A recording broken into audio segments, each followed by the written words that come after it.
Olá a todos, todas e todes. Estamos iniciando nossa live sobre a formação corporal pessoal. A convite do Instagram Psicomotricidade Brasil, estou aqui para dialogar com vocês sobre esse tema tão rico, tão importante na formação do psicomotricista. Sejam bem-vindos, bem-vindas, bem-vindes. Meu nome é Eduardo Costa, eu sou psicomotricista clínico e educacional, formador em transpsicomotricidade educacional e clínica, consultor da página Psicomotricidade Brasil. Vamos aguardar um pouquinho as pessoas chegarem. Sejam bem-vindos, bem-vindas, bem-vindes. Já há um tempinho que não fazíamos uma live aqui no Instagram da Psicomotricidade Brasil. Então estamos matando as saudades.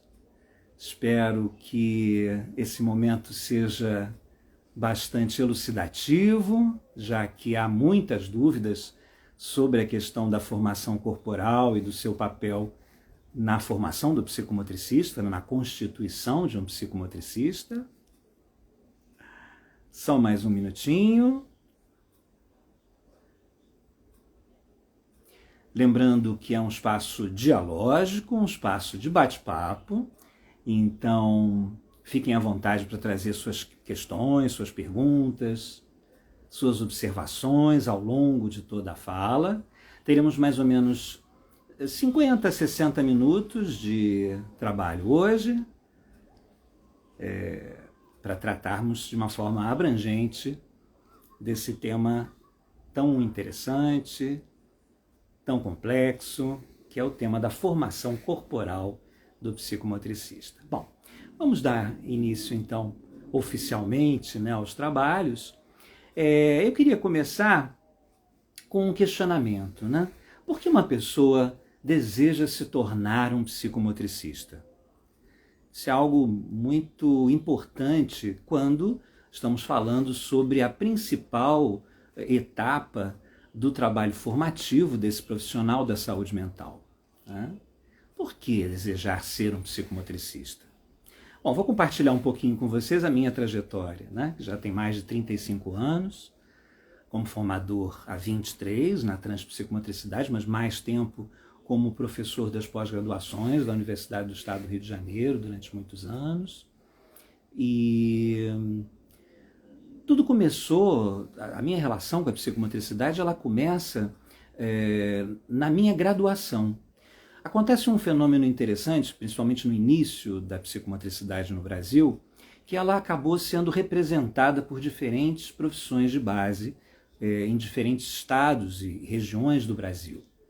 Por exemplo, a região sul do Brasil, basicamente os professores de educação física que trouxeram a novidade para a região, que lideraram o movimento por lá. Em Belo Horizonte, Minas Gerais, de maneira geral, os psicólogos foram os porta-vozes da psicomotricidade, e ainda o são, enfim, mas eu digo no início, quando tudo começou. E no Rio de Janeiro, onde eu resido, onde eu nasci, foi a fonoaudiologia que abraçou a psicomotricidade. Aqui no Rio nós temos a sorte de ter alguns expoentes, algumas precursoras da psicomotricidade no Brasil, como Regina Morizot, Beatriz Saboia, Maria Tereza Alves, nomes que atravessaram a fonoaudiologia, que se formaram em fonoaudiologia e que durante a minha graduação, na década de 80, pude então entrar em contato com essas pessoas maravilhosas, que traziam um outro olhar sobre as questões fonoaudiológicas. Devo confessar que, com todo respeito e com a valorização que eu sempre dou à área da fonoaudiologia, para mim, na minha percepção, no meu sentimento, havia muito de mecanicismo na maior parte das ações na área. Então, quando eu descobri, através de uma disciplina na graduação,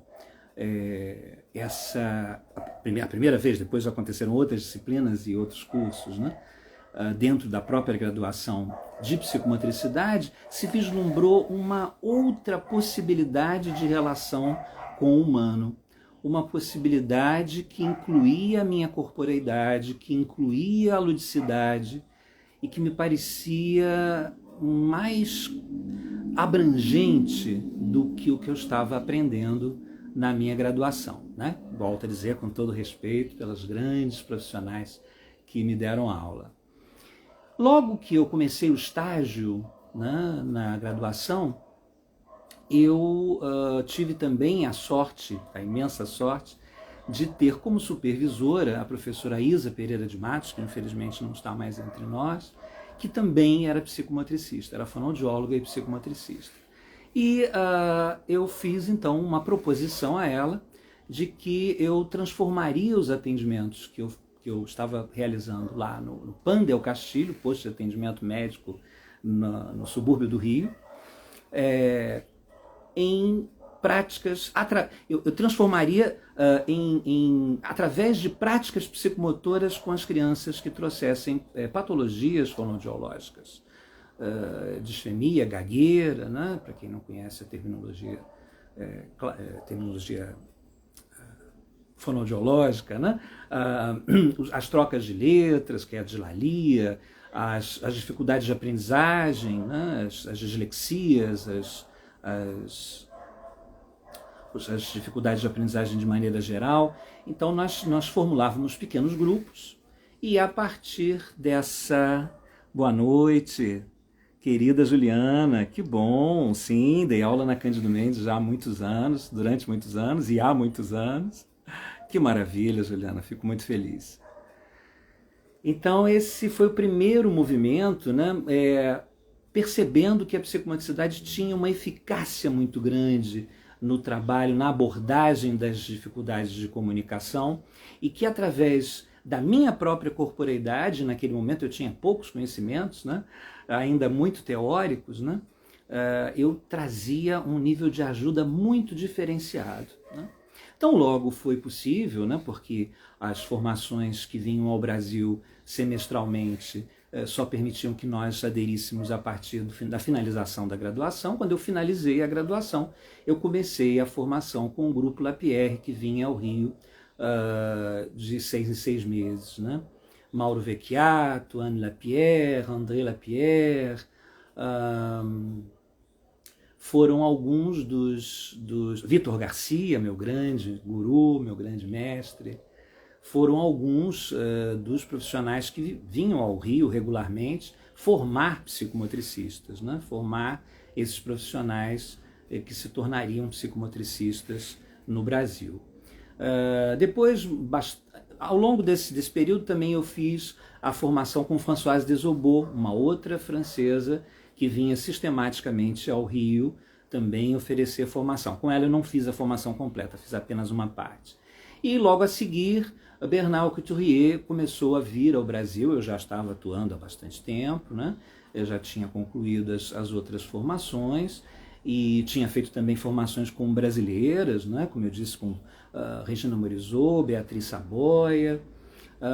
E quando Bernard começou a vir ao Brasil, eu fiz então também a formação em clínica e educacional com o grande Couturier. Então, depois disso, realmente, como eu disse, tive uma trajetória com muita sorte, né, de ter tido esses grandes mestres na minha trajetória, né, e no ano 2000, ainda buscando referenciais que pudessem sustentar ainda melhor a nossa prática em psicomotricidade. Tá certo, Beto, ele pediu aqui indicação de livros, vamos dar sim.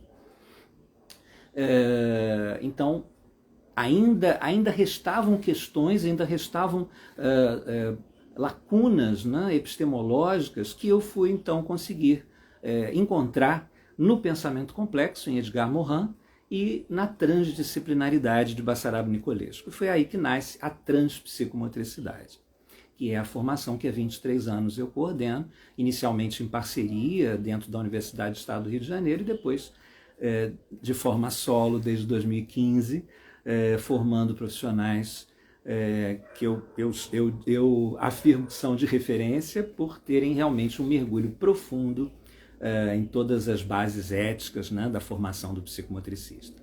Então, por que eu estou falando dessa trajetória toda, né? Porque, primeiro, para responder a pergunta, né, por que se tornar um psicomotricista?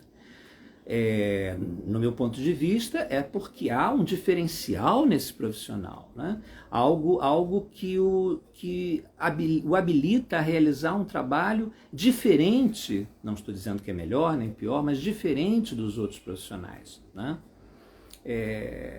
Da saúde mental, né? Da reabilitação também.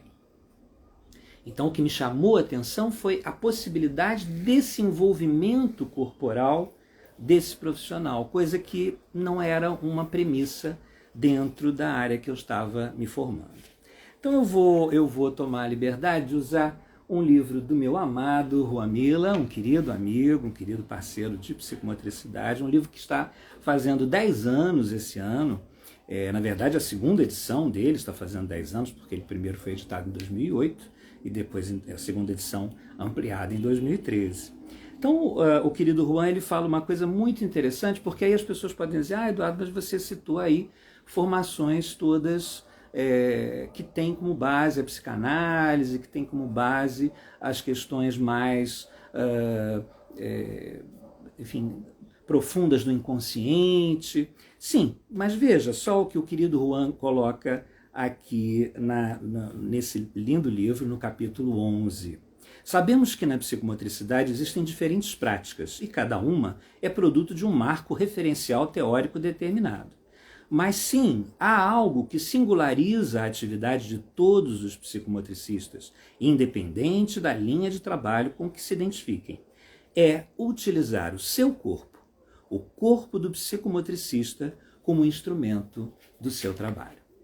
Então, em todas essas formações que eu realizei, não havia a menor possibilidade delas serem de qualquer outra maneira que não fosse presencialmente, até porque não existia, a internet não estava aí à disposição, na nossa disposição, mesmo que tivesse, isso nem passava pela cabeça, era completamente impossível pensar na psicomotricidade sem que o profissional fizesse esse mergulho profundo. Tanto que na primeira formação, né, na formação com o Grupo Lapierre, nós ficamos acho que foram alguns anos, sem que nos fosse aconselhada nenhuma leitura teórica, porque Lapierre acreditava que primeiro era preciso desconstruir os obstáculos na nossa própria corporeidade para poder até compreender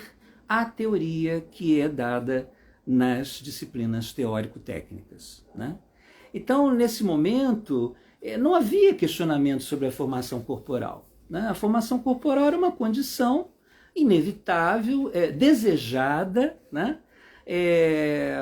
Que todas as formações apresentavam, né? Todas as formações, independentes das orientações que elas tinham, né? Então é muito interessante, né, como no passar dos anos, né, e agora com a própria legalização da profissão em 2019, né, quantos equívocos são ligados à questão da formação corporal pessoal, né? Uma coisa muito importante de se entender, né, e eu acho que bem simples, né? Quando você pensa num profissional, né, que utiliza a sua própria corporeidade, praticamente o único profissional que faz isso. Os outros profissionais trabalham na presença, né, corporalmente na presença, mas não necessariamente utilizando a sua própria corporeidade como instrumento, né? Então, utilizar o corpo como instrumento, sem conhecer o próprio corpo, como isso é possível? É interessante porque quando nós questionamos isso, né, há milhões de colocações muito singulares, né? Um diz, já fiz isso na graduação. Não há como, não existe graduação, nem em psicologia, que tenha a formação corporal pessoal no seu quadro. Só a prática psicomotora tem. Então, não é, se você fez uma disciplina de jogos, uma disciplina de dança, uma disciplina onde você, sim, trabalhou a sua corporeidade, muito bem. Mas a formação corporal pessoal é uma exclusividade da formação do psicomotricista. Ah, já fez isso no estágio. Não. Formação corporal pessoal é um mergulho em si mesmo, é um processo individual que deve ser realizado em grupo, exatamente para que você possa trabalhar. E aí Juan Mila e Cory Campos descreveram 7 competências fundamentais, né? E uma delas é exatamente a sua comunicação com grupos. Porque como psicomotricista, por exemplo, na educação, na clínica às vezes não, você trabalha mais individualmente. Mas na educação você vai trabalhar sistematicamente grupos. Então é muito importante você perceber a sua própria corporeidade diante de um grupo. É claro que é diferente estar diante de um grupo de adultos e diante de um grupo de crianças, né? Mas ao se experimentar diante de um grupo da mesma faixa etária ou de faixas etárias próximas, o futuro psicomotricista pode então perceber como ele se construiu, como ele construiu a sua própria psicomotricidade, que será então a ferramenta principal das suas intervenções. Ah, outra colocação, né? Eu moro longe, por isso eu fiz uma pós-graduação EAD. Olha, nós entendemos perfeitamente, o Brasil é um país continental, né? Então, realmente, há regiões, uma colega acabou de perguntar aí quando teremos formação corporal na Bahia, né? Há regiões que têm uma oferta muito menor do que o eixo Rio-São Paulo, isso para tudo, né? Infelizmente, no nosso país, sempre houve a concentração, né? Dos trabalhos formativos ligados ao eixo Rio-São Paulo, né? Depois se estendendo um pouquinho em Belo Horizonte, mas raras são as formações em várias outras linhas de saúde mental que estão realmente distribuídas de forma equânime. E quando só havia formação com os europeus e nós esperávamos semestralmente, juntávamos dólares, né, semestralmente para poder pagar esses profissionais que vinham da Europa, como era isso, né? Então, se eu moro do outro lado do país e vai haver uma formação corporal nesse outro lado, né? Será que o meu gasto efetivo é tão grande quanto juntar dólares para trazer esse profissional da Europa, né? Ah, isso é uma burocracia, dizem outros. Não tem nada de burocrático, porque é um trabalho pessoal, um trabalho de autoconhecimento, né? Então não se trata de um documento, de um papel que você represente, de uma prova que você faça, né?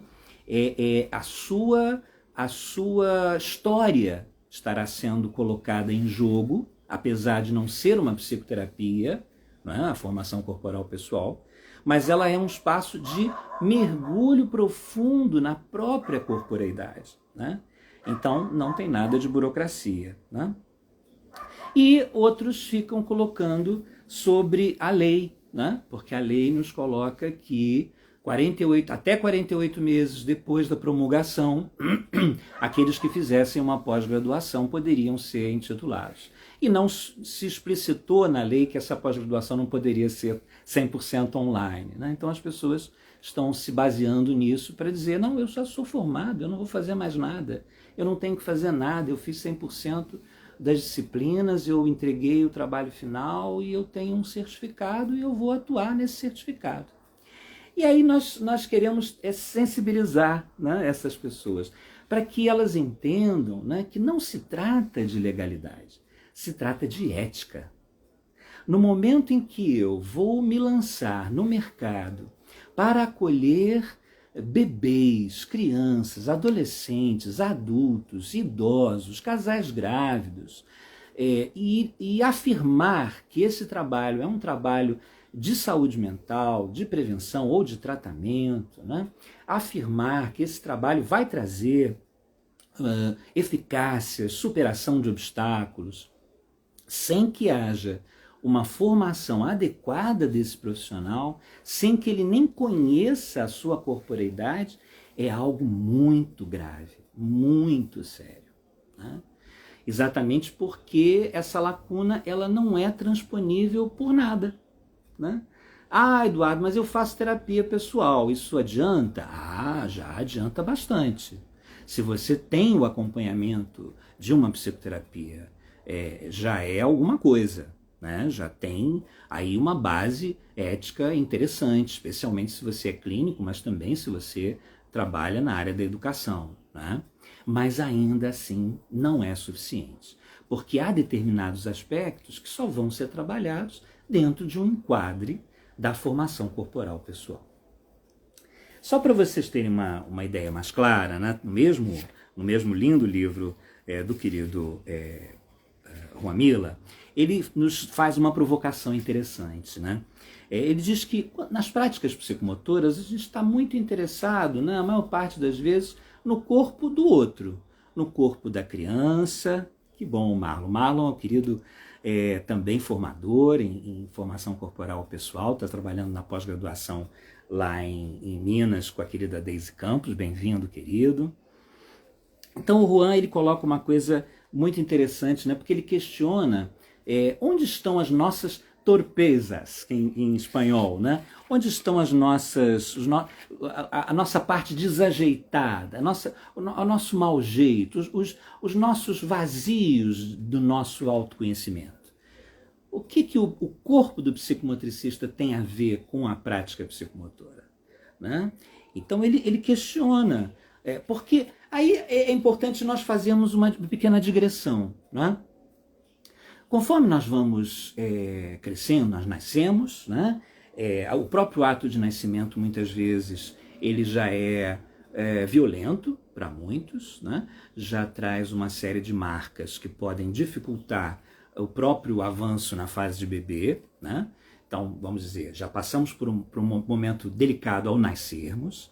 Depois, na relação de dependência absoluta com o nosso ambiente, somos submetidos às situações que o ambiente puder nos proporcionar, e lamentavelmente nem sempre esse ambiente nos oferece um espaço de acolhimento rico, de referência, né? Muitos de nós trazem marcas muito negativas da infância, vazios muito significativos da infância. Mas o que isso tem a ver com a formação corporal, Eduardo? Já que a formação corporal não é uma psicoterapia.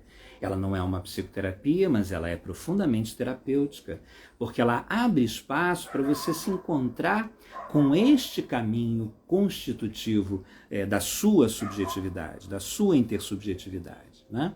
Então, a partir dessa possibilidade, né, você vai se encontrar com potências, né, que você constituiu, mas também vai se encontrar com fragilidades, vai se encontrar com vazios, né? E é para isso que também a formação corporal pessoal vai servir, né? Para que você possa resgatar muitas vezes e superar esses obstáculos, resgatar questões que ficaram em aberto para você, né? É muito bonito perceber, né? Sim, querido, o nosso sonho é que o Brasil todo e o mundo todo possam ter boas formações em psicomotricidade. Isso ainda vai acontecer, né? Então, esse salto qualitativo, né, que o autoconhecimento traz para a gente, né, ele é algo... E é muito interessante. Hoje a Psicomotricidade Brasil publicou uma citação minha de um outro livro que também faz 10 anos, que é o primeiro livro da formação em transpsicomotricidade, e num dos artigos sobre formação pessoal que eu escrevi, eu menciono que o principal objetivo da formação corporal é ativar a vida poética, né? Eu acredito que não tem me feito compreender muito bem, já que nós temos sempre muitas curtidas nas postagens, e essa postagem teve poucas manifestações, né? Mas o que eu quero dizer com isso? Eu quero dizer que nós estamos vivendo uma vida de aceleração absoluta, né? Nós estamos vivendo um momento de violência extrema na nossa sociedade. Nós estamos vivendo um esvaziamento dos valores éticos. Nós acabamos de viver um processo de pandemia que nos deixou apavorados, né? Nos deixou paralisados, acreditando até que a psicomotricidade não ia poder nunca mais ser exercida, né? Então a vida ela apresenta uma série de armadilhas, como se não bastasse todas essas marcas históricas que a gente viveu ao longo do nosso desenvolvimento, ao longo da nossa constituição como sujeitos, né? Tem a vida aprontando aí o tempo todo. Então, o psiquismo, ele não é impermeável a essas questões, muito ao contrário, ele está sempre sendo afetado, né? Então, mesmo um profissional, já que tem uma longa trajetória de trabalho, precisa da sua formação corporal continuada, precisa da sua psicoterapia continuada, precisa do seu espaço de supervisão. Porque a carga atribuída a esse profissional, né, por ser um profissional de saúde mental, não importa se ele esteja atuando na educação ou na clínica, é muito pesado. A delicadeza de acompanhar cada singularidade, né, de acolher as diferenças, né, que são tão maravilhosas, mas ao mesmo tempo que geram tanta dificuldade de comunicação, né, é uma tarefa extremamente delicada, né, e que está sempre necessitando ser reavivada, está sempre necessitando ser retrabalhada, porque a vida nos apresenta armadilhas. É a perda de um amor, é a perda de um parente, mesmo situações boas nos transtornam, né? É a possibilidade de uma nova oportunidade de trabalho, tudo isso nos afeta. E o trabalho de autoconsciência, o trabalho de autopercepção, ele vai nos mostrando como a vida está nos afetando. De que maneira essa situação, essas marcas que estão ficando em mim, afetam a minha relação com os demais. Quais são as minhas modalidades de comunicação com o outro que eu posso realmente contar no momento em que eu precisar falar, me comunicar com uma pessoa que não tem palavras, né? Que não consegue se manifestar através da palavra, né? Que só tem o seu corpo como forma de comunicação. Porque é essa a nossa especificidade. As pessoas perguntam, né, qual é a diferença, então, se o psicomotricista é um profissional de saúde mental, é um psicoterapeuta quando está na clínica, qual é a diferença? Por que indicar um psicomotricista? Fico muito feliz. Trisa Souza Ferreira está dizendo que a live está sendo esclarecedora, né, e que sempre expressou muitas dúvidas, mas que ainda não tinha conseguido, né, respostas.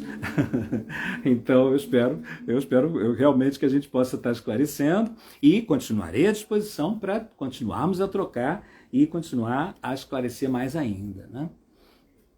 Então, a nossa história, né, não só essa história que nos constitui, mas a história que nós vamos construindo ao longo do viver, ela é enfim, uma teia de possibilidades, né? E é preciso que nós estejamos sempre em contato conosco mesmo, né? Percebendo esses engendramentos que a vida vai realizando no nosso psiquismo, né? Eu sempre compartilho, né, com os meus alunos, com os meus formandos, ou nas palestras que dou, que para mim a psicomotricidade foi um divisor de águas. Sem a psicomotricidade na minha vida, eu não estaria aqui fazendo essa live, eu não seria um terapeuta, eu não seria um formador. Eu era uma criança tímida, eu era uma criança muito medrosa. Aqui Beto está dizendo muito conhecimento, muitas vezes a nossa profissão é confundida com a de profissional de educação física. Sim, com todo o respeito pelo trabalho maravilhoso que o profissional de educação física realiza, são coisas diferentes. Porque apesar de trabalharmos todos com o corpo, o psicomotricista não se dirige ao corpo instrumento, né? E aí, novamente, eu vou lançar a mão desse lindo livro do querido Juan Miller, porque ele descreve uma coisa muito interessante, fazendo uma diferença entre exercício. Então, quando a gente pensa em exercício, quando pensa no profissional de educação física, pensa num profissional que detém tecnologias para desenvolver habilidades, né? Essas habilidades, elas são desenvolvidas através de exercícios. Exercícios que muitas vezes são absolutamente iguais para todos, porque eles trabalham aquelas cadeias musculares, eles trabalham aquela situação que é necessária, né? Então, o querido Juan, ele diz, entendemos o exercício como uma proposta planificada, estruturada, idealizada e aprendida por um adulto e que deve ser aprendida pelo outro, tendo como objetivo a aquisição de uma nova habilidade ou destreza, que conota uma concatenação de atos motores que conformam um ato motor, uma praxia completa, um ato motor ou praxia complexa. Que eu estou traduzindo direto aqui do espanhol. O exercício é concebido de maneira tal que há de ser executado por todos os indivíduos da mesma forma, já que assegura a aquisição de um ato motor mais complexo, ajustado e que deve ser realizado desde o ponto de vista energético na forma mais econômica possível. Assim, se considera que deve ser executado por mais de um indivíduo da mesma forma, seguindo os mesmos passos em um mesmo tempo. Né? Então, a diferença é que no nosso caso, né, não trabalhamos com exercícios. E aí ele faz um jogo de palavras dizendo que trabalhamos com exercitação psicomotora. Não sei se a palavra em espanhol, ejercitación, né, seria exatamente exercitação em português, mas vamos dizer. Então ele diz, pensamos de forma... diferente da anterior, né? Que a exercitação está vinculada ao desejo do que realiza a atividade psicomotora, onde em forma evidente se pode apreciar a dimensão do prazer e o domínio do objeto da situação ou pela aquisição e a colocação em jogo da nova destreza. Então vejam que a diferença está exatamente na escolha, no desejo, na busca que esse sujeito faz através da sua corporeidade de realização de quem ele é. E o psicomotricista vai acompanhar. Cada sujeito, então, vai fazer essa exercitação de uma maneira singular. Às vezes eu vejo, né, postagens mostrando circuitos motores e falando que está havendo ali uma atividade psicomotora. Não. Ali não está acontecendo uma atividade psicomotora, está acontecendo uma atividade neuromotora própria do exercício, onde todos realizarão da mesma forma aquela trajetória do circuito, começando de um lado, terminando do outro, e realizando as ações que o circuito convidar. A prática do psicomotricista, ela está calcada no acompanhar, e ela está centrada no desejo. Então, como? Aí volta a perguntar. Como acompanhar o desejo do outro se eu desconheço os meus? Se eu não percebo como os meus desejos se manifestam, mesmo que eu não tenha desejo que isso aconteça. Né? O nosso inconsciente está trabalhando o tempo todo. E a gente assiste, infelizmente, na educação e na saúde, né, muitas atuações de profissionais. Exatamente porque esses profissionais não fazem uma psicoterapia, não fazem uma supervisão. Né? Esses que se dizem psicomotricistas, né? Não estou dizendo que os outros profissionais precisam realizar esse movimento. Muito obrigado, querido, fico feliz. Eu só quero compartilhar algo que eu acredito visceralmente que nesses anos todos, né, eu venho vendo resultados muito lindos. É muito bonito, voltando para a questão da vida poética, né? Quando eu comecei a formação com o Grupo Lapierre, nós fazíamos uma semana de trabalho corporal, manhã, tarde, manhã, tarde, manhã, tarde, manhã, tarde. Chegava na quarta-feira, já estava todo mundo transtornado, né? Já não havia mais pedra sobre pedra, o nosso psiquismo já estava macio, já não havia defesas, né?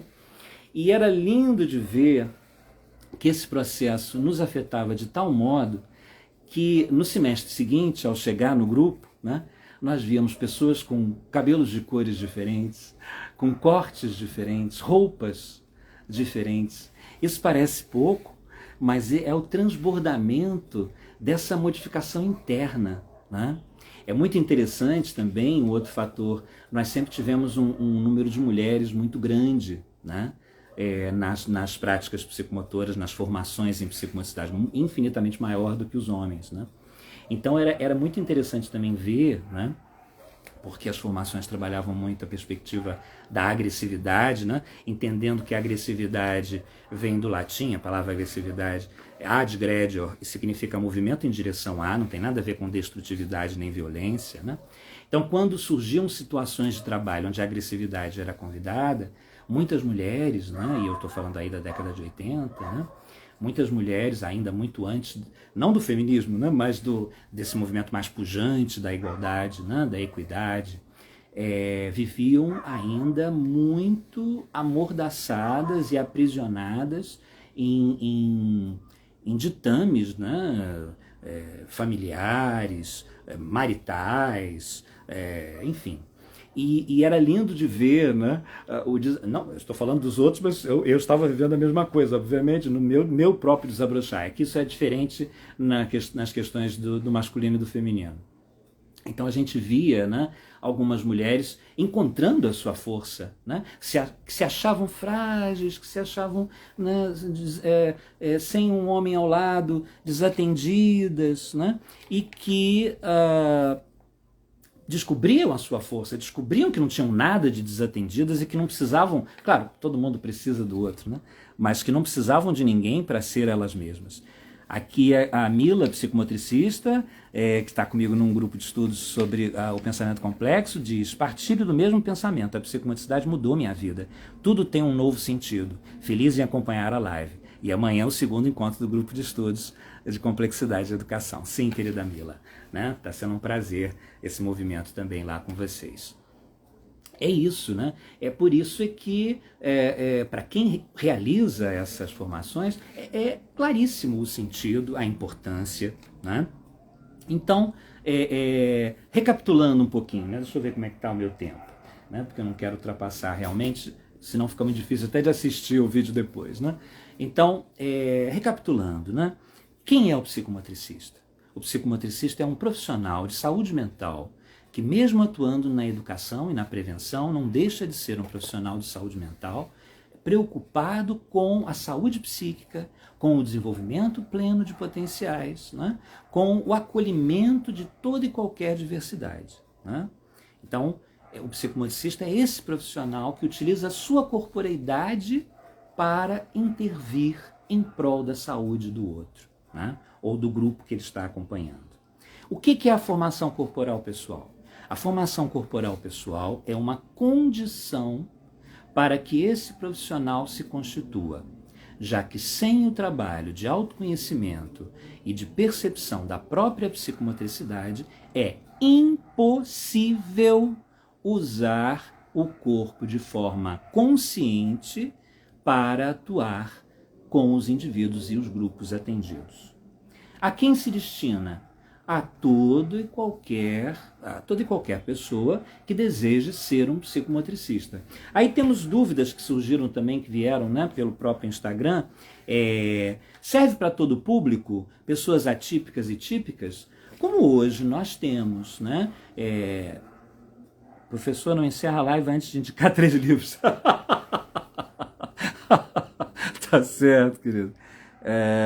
Daiane está dizendo: que lindo seu modo de transmitir a psicomotricidade. Vim da psicanálise, estou apaixonada por esse campo de saber, ainda estou engatinhando na psicomotricidade, mas estou encantada com o percurso. Que bom, Daiane, realmente há muitas afinidades com o processo da psicanálise, porque a psicanálise atravessou a psicomotricidade de uma maneira muito forte, né? O próprio conceito de diálogo tônico-emocional é um conceito que vem, né, de raiz psicanalítica. Há muitos profissionais que abraçam efetivamente a psicanálise como um referencial epistemológico, outros trabalham menos com essa perspectiva, mas de todo modo há muito do olhar psicanalítico. A própria formação corporal pessoal tem muito a ver com o processo da psicanálise, né? Qual psicanalista que pode se tornar um psicanalista sem a sua própria análise pessoal, sem a sua análise didática? Impossível. Não há formação em psicanálise que não implique o futuro psicanalista no seu próprio processo. Porque é isso, é engraçado, para mim parece tão cristalino, né? Assim, isso é óbvio, né? Assim, não tem como, você não tem como. Você vai ser um cirurgião e nunca vai, sem ter nunca entrado num centro cirúrgico, sem nunca ter feito uma observação do que é uma observação, não, uma atuação do que é uma cirurgia. Como você vai se tornar um cirurgião? Né? Você é um fisioterapeuta e vai trabalhar diretamente sobre a corporeidade do outro, né? Sobre as articulações, sobre a musculatura. Como fazer isso sem fazer um trabalho efetivo, presencial, de manejo desse corpo? Então, não é uma exclusividade do psicomotricista a necessidade de presencialidade e a necessidade de um trabalho. Agora, a profundidade equivale ao psicólogo, né? Um psicólogo pode atuar sem fazer uma psicoterapia, sem nunca ter feito uma psicoterapia, ele pode ter feito anos, ter um intervalo. Sim, é incrível esse entrelaçar dos saberes, não há psicanalista sem análise pessoal, concordo plenamente. Marlon diz exatamente, parte teórica própria, análise e supervisão. Sim, é o tripé, né? É o tripé ético que a gente fica repetindo, algumas pessoas dizem, mas que tripé ético nada, que negócio é esse? Eu faço lá os meus circuitos e as crianças estão ótimas e você vai catar coquinho, né? Não tem nada que fazer complementação nenhuma, porque a gente diz, quem fez uma pós-EAD faz uma complementação, busca uma formação corporal pessoal. E aí eu vou abrir um parêntese, né, porque por causa dessa questão, né, de haver uma proliferação dos cursos online, está havendo também uma proliferação de oferecimento de formação corporal pessoal. Então eu vou dizer aqui para vocês, bem como segredo, né, um pequeno conselho de quem tem mais de 35 anos de estrada.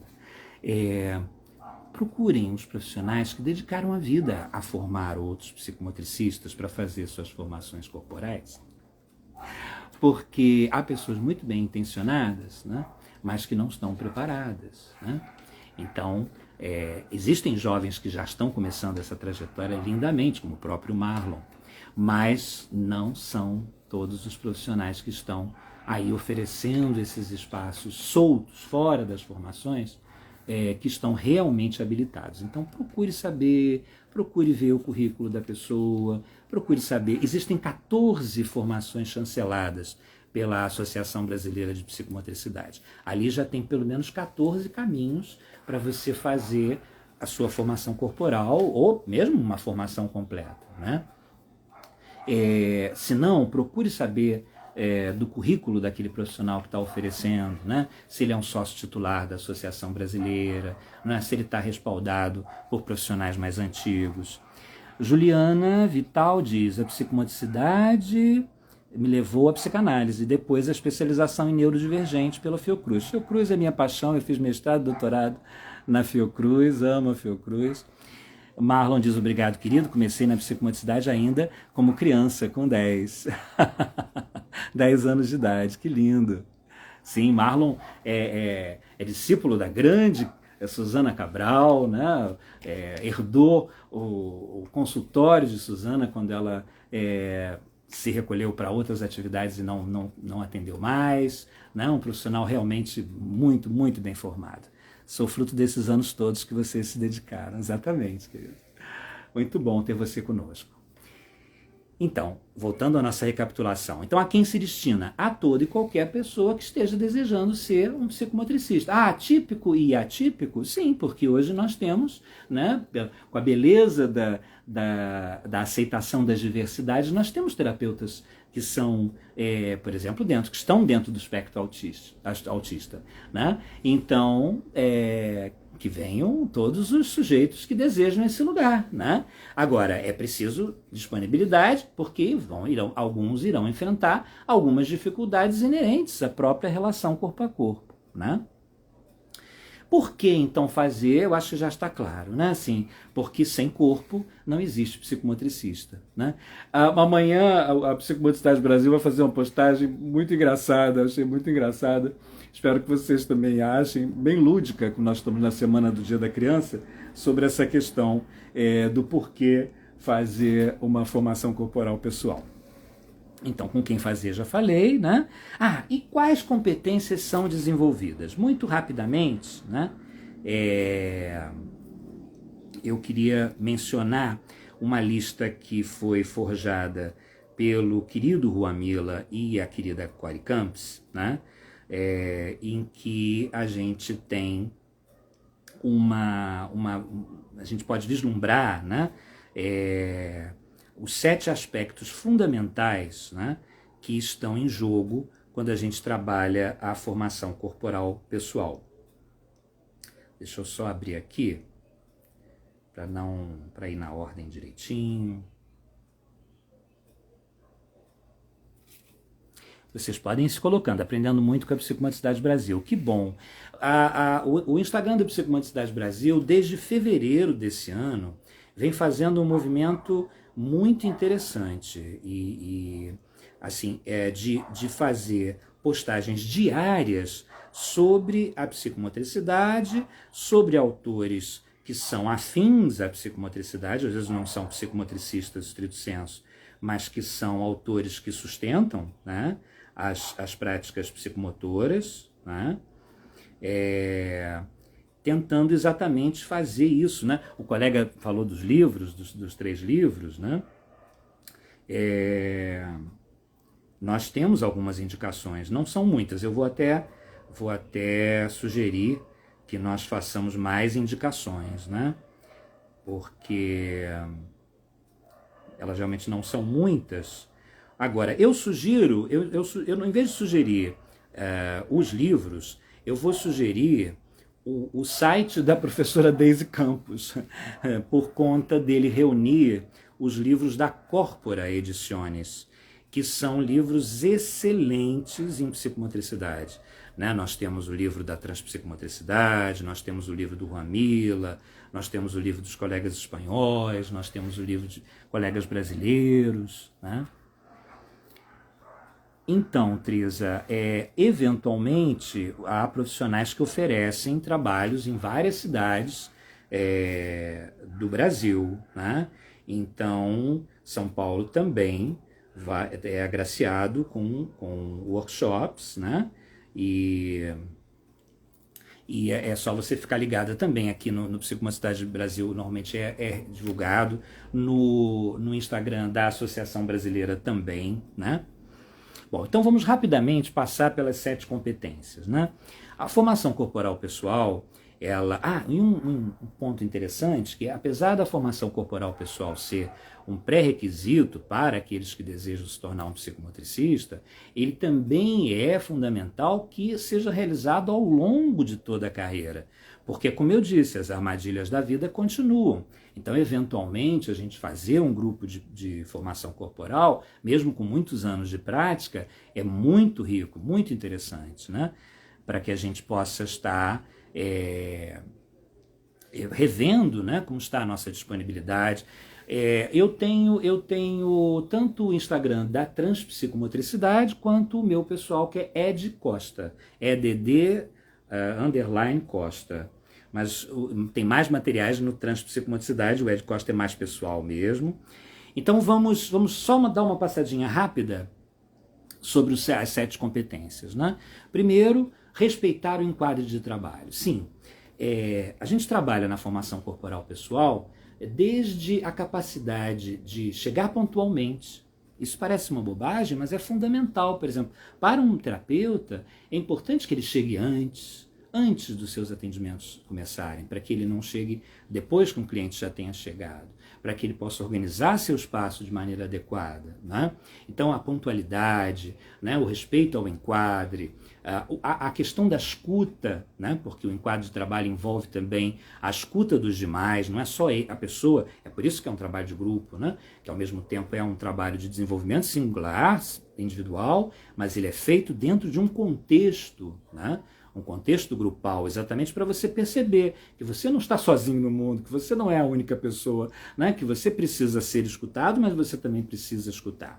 Então, respeitar o enquadro de trabalho parece uma coisa banal, mas nem todo mundo, né, tem a disciplina de estar pontualmente num determinado local, tem a disciplina de realmente escutar o que o outro está dizendo, né? Em vez de só se preparar para responder, né? A gente sabe que, infelizmente, as dialógicas hoje em dia são de oposição, não são realmente de troca, né? Trabalhar a expressividade psicomotora é o segundo ponto. Sim, porque se eu tenho um corpo inexpressivo, ou como a gente diz no jargão da área, né? Se eu não tenho corpo, como é que eu vou estar na relação com o outro através do meu corpo? Né? E isso parece uma coisa absurda, mas não é. Porque há histórias, né, tão destrutivas, tão difíceis, né, que a pessoa é uma heroína por estar ali viva, mas às vezes o preço que ela paga é uma anestesia total. É um não sentir, é um não vibrar, é um não viver o corpo. E aí, novamente, eu retomo a questão da poesia. Né? Por que o principal objetivo da formação corporal é desenvolver a vida poética? Querida Deise Campos, bem-vinda. É porque a vida poética é a vida que nos permite sentir, que nos permite viver os afetos, que nos permite as trocas emocionais, né? As relações de amorosidade, de amizade. Né? Então a nossa expressividade psicomotora, ela passa exatamente por essa apreensão de si, né? por essa assunção de quem se é, né? Por essa segurança de poder agir sem medo do julgamento do outro, do olhar do outro. Então, desenvolver a expressividade psicomotora é desenvolver o dizer desse corpo, que muitas vezes foi calado brutalmente. Né? Falamos um pouco sobre a questão do feminino, mas o masculino também tem suas amarras. Né? Quando se coloca uma música e pede-se que um grupo mova o corpo, os homens normalmente têm muita dificuldade, porque relacionam com o dançar, e homem não dança, homem não move o quadril. Né?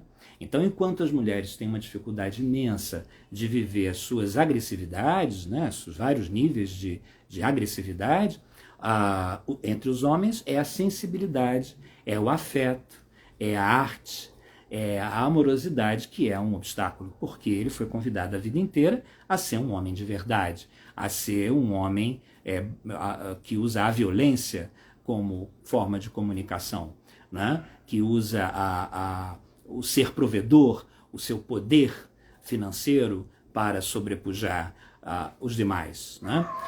Então, esse machismo estrutural, né?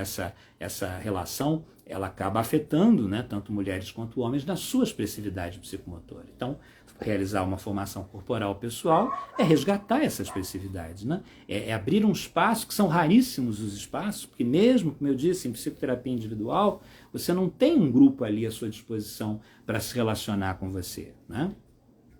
Outro item é o corpo em relação, né? Exatamente como um desdobramento dessa expressividade, é estabelecer a sua competência de se comunicar com o outro sem palavras, né? De estabelecer um diálogo tônico, uma comunicação corpo a corpo.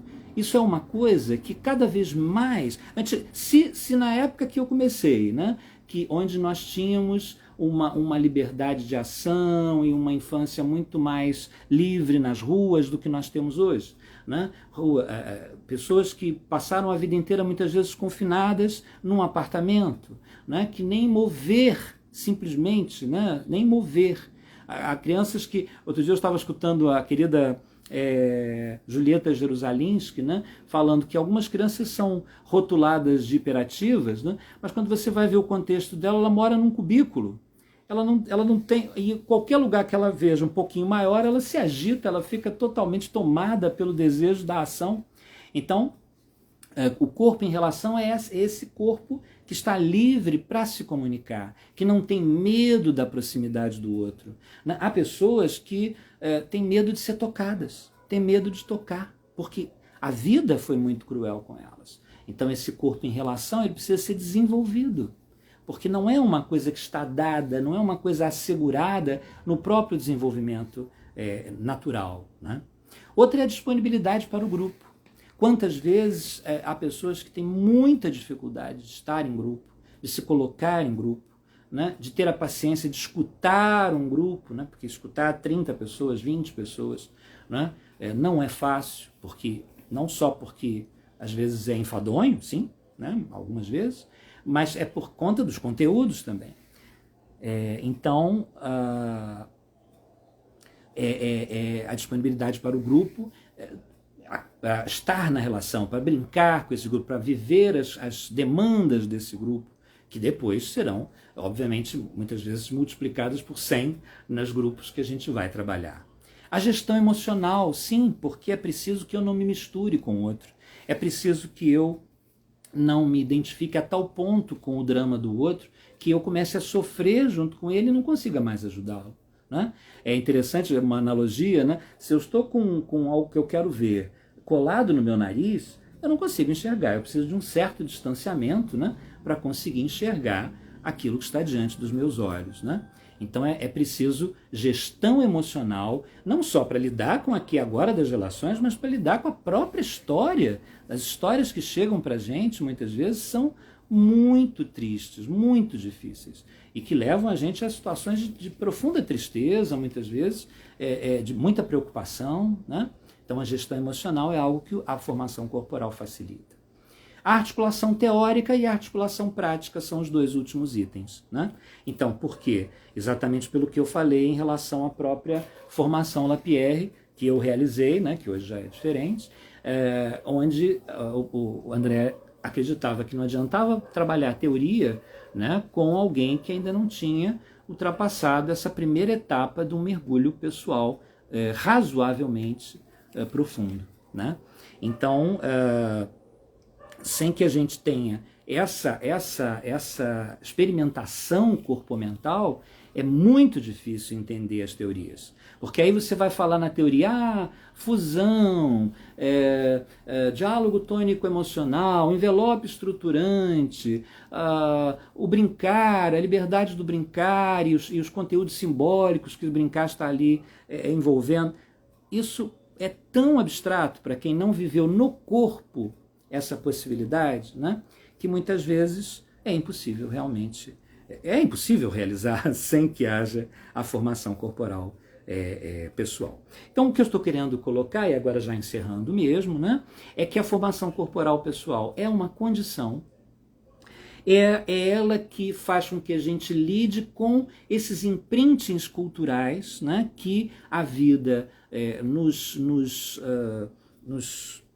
imprimiu, né, no corpo, na nossa existência, buscando trabalhar o afrouxamento de determinadas amarras que possam impedir a minha comunicação com o meu cliente, com o grupo de pessoas que eu estou acompanhando, né, que passa pela revisão da minha própria história, que passa pelo mergulho na minha autoconsciência, e só é possível fazer de forma presencial com um profissional experiente, né, de preferência que seja um clínico, né, e que tenha condições de entender que, mesmo num trabalho que não é uma psicoterapia, muitas questões emergem, né, muitos sofrimentos aparecem. Exatamente porque é isso. Na vida, nós vamos sendo modelados, né, por esses fatos, por essas questões que muitas vezes são trágicas nas nossas vidas. Né? Então, a formação corporal é um espaço de revisão das nossas, primeiro de conhecimento de quais estratégias. É muito interessante, né? Quando a gente percebe na fala do outro, né? Quando o outro fala, por exemplo, sobre algo que nós fizemos, né? Algo espantoso que eu nunca tinha pensado. Né? Como é que a minha ação afeta o outro? Como é que o meu silêncio afeta o outro? Como a minha distância afeta o outro? Ou a minha proximidade? Isso tudo, num trabalho de formação corporal, é descortinado. Né? E isso é condição para que, no momento em que eu esteja atuando, eu saiba pelo menos uma base, né, dos Iraci está dizendo, a psicomotricidade e a psicanálise é o casamento perfeito para atuar nas terapias psicomotoras. Sim, muitos de nós acreditamos nisso, sim.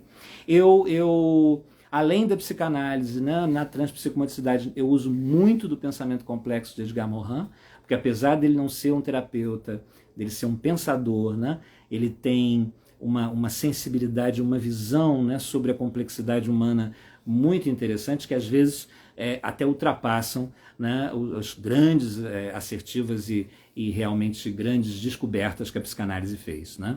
Então, Eu sugiro a leitura em Morin como um complemento nesse sentido, mas sem dúvida concordo com você, exatamente por isso, porque a psicanálise nos mostra, né, que essas questões elas não são abstrações, elas não são invenções, né, que elas estão intrinsecamente ligadas à nossa conformação como sujeitos. Né? Está havendo aí um movimento ridículo de desqualificação da psicanálise, de só valorização das terapias que se dizem científicas. Isso tudo é um horror, é uma bobagem absoluta. Né? Eu digo sempre que na década de 80 éramos mais modernos, tínhamos mais liberdade de pensamento, que hoje, por conta dos neofascismos, por conta da rigidez do ódio, né, dos discursos de ódio, das fake news, tudo isso realmente levou a nossa sociedade, está levando a nossa sociedade a um lugar muito destrutivo. Né? E é por isso, né, só para encerrar, né, é por isso, como um profissional vai realmente se manter em contato consigo mesmo, sem cometer iatrogenias. Para quem não sabe, iatrogenia é quando um profissional que deveria fazer o bem àquela pessoa, né, um médico, um terapeuta, acaba fazendo mal à pessoa, né, por conta de escolhas equivocadas, ações equivocadas. Né? Então nós vemos aí tantas famílias sendo destruídas, né, por pessoas despreparadas, que dizem coisas horríveis, né? Que a criança não vai se desenvolver, que a criança vai ser sempre assim ou assado, que a criança precisa fazer 12 terapias diferentes para se desenvolver. Então é trágico realmente o que uma pessoa sem um trabalho pessoal, sem uma supervisão, sem um acompanhamento pode causar. Né? Então fica aí o meu convite para que todas e todes que desejam realmente ser psicomotricistas, né, que não questionem essa realidade, que abracem esse movimento como um movimento imprescindível, né, para que se chegue ao lugar onde se deseja. E, para terminar mesmo, queria deixar um convite, porque nós temos um cadastro que o Psicomotricidade Brasil vem divulgando, né, de várias cidades brasileiras, para que nós possamos abrir turmas de formação corporal pessoal. Né? Algumas cidades há demanda, teve uma colega que perguntou sobre a Bahia, mas ainda não tem um número suficiente, obrigado Marlon, não teve um número suficiente para nós podermos nos deslocar, porque a gente vai se deslocar do Rio. Então, por enquanto, a demanda mais clara é Rio de Janeiro, São Paulo e Fortaleza. Então, Fortaleza nós vamos estar em janeiro, o segundo final de semana de janeiro, acho que é 13 e 14, se não me engano, ou 14 e 15 de janeiro de 2024, em Fortaleza, oferecendo a formação corporal pessoal. Aqui no Rio nós vamos oferecer em 25 e 26 de novembro, também agora eu esqueci, acho que é 25 e 26 de novembro. E amanhã termina as inscrições com o valor mais, o menor valor, né, com o valor promocional. Então quem tiver desejo é só nos procurar no WhatsApp 21 999 59 8377 ou mandar uma mensagem aqui para o Psicomotricidade Brasil, eles nos mandam, para que você possa fazer a sua inscrição aqui no final de semana no Rio. Quem mora perto também pode vir passar o final de semana. Eu sei que o Rio não anda muito convidativo, mas a região onde vai acontecer a formação corporal é Laranjeiras, um dos bairros considerados mais seguros. Infelizmente, né, nós não temos mais local nem horário, mas pelo menos aqui a gente tem essa primeira certeza. Deise, querida, obrigado, meu querido, por clarear bastante a formação corporal. Que bom, fico muito feliz, querida Deise, você sabe o respeito e o amor que eu tenho por você. Né? Passar o link, aqui nós temos, no próprio Psicomotricidade Brasil, nós temos, deixa eu dizer para vocês aqui, que ele é fácil de digitar também.